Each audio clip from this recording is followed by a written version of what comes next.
Alright, I'm hoping this video will help people who want to store 2 years worth of food and maybe they're not sure what food to get or how to store it. So let's get started. I've got a grocery list, if you will, 2 years worth of food. Right off the bat, I broke it down into breakfast, lunch, dinner, and a couple other compartments. I'll explain later. For breakfast, we have oats, big 50-pound bags of oats. You can store them in plastic bins, cool, dry place. We have chicken, so we have eggs. But then fruit. We usually eat our fruit at breakfast and our vegetables at dinner. So frozen fruit, canned fruit. Hopefully you grew all that yourself. But now let's look at lunch. Meat, cheese, and crackers. That's a great thing.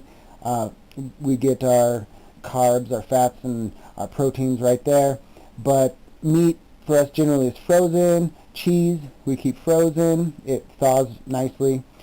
Crackers or bread ingredients to make your own crackers.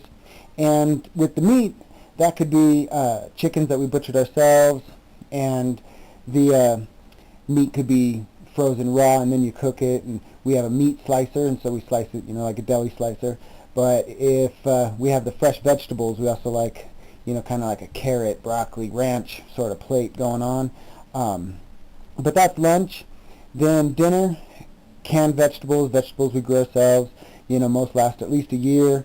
But rice, easy to store. Get a couple 50-pound bags of rice. We like mostly the black rice. Then meat, frozen chicken, fish, beef, hopefully deer if we were lucky. But when you're looking at the frozen, we've got a few freezers, we fill them up, and then you're looking at having generators on hand and gasoline to protect that investment. But then there's other consumables. You got salt, spices. I recommend a bulk spice of meat marinade and a meat spices type of thing, and chicken spices.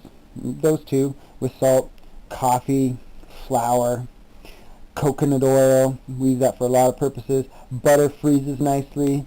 Honey lasts forever. Vinegar does too. Don't forget the gasoline for those generators. Animal feed. They eat our scraps and whatnot, but animal barley and chicken wheat and these things that we feed the animals, we want to have that in bulk as well. A few miscellaneous things. We'll start getting off into a prepper thing if we start saying like medical supplies and water, peroxide. Those are important, but bleach helps you clean and store your water. Borax, if you're washing your clothes in hot water, you can make your own detergent with borax, but otherwise you use washing soda. Don't forget the toilet paper. But that pretty much covers it, except for also expiration date foods. And that's something like maybe you don't have goats for milk, and so you're buying milk.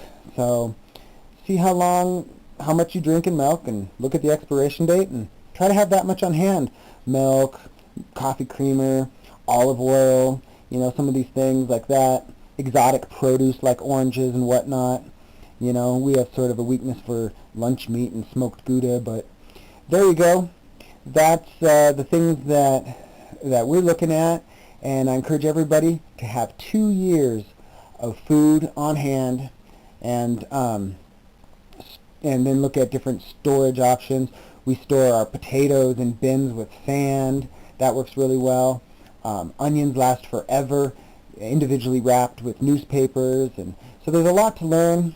Most of the time it's always a cool, dry place, dark, but there you go. Good luck.